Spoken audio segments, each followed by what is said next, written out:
সমাজে যত দোষ নারীর, এন্ড উই আর কনফার্ম জান্নাতি। হ্যাঁ, পুরুষরা সব কনফার্ম জান্নাতি।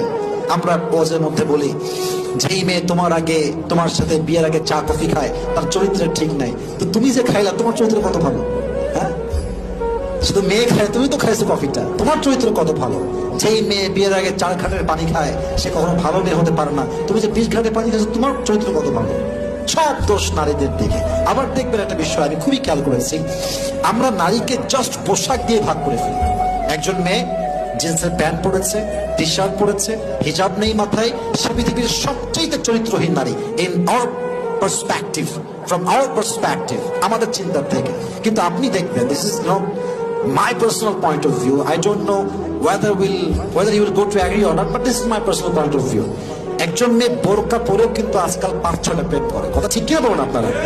তার মানে যে বোরকা পরলে চরিত্রবান,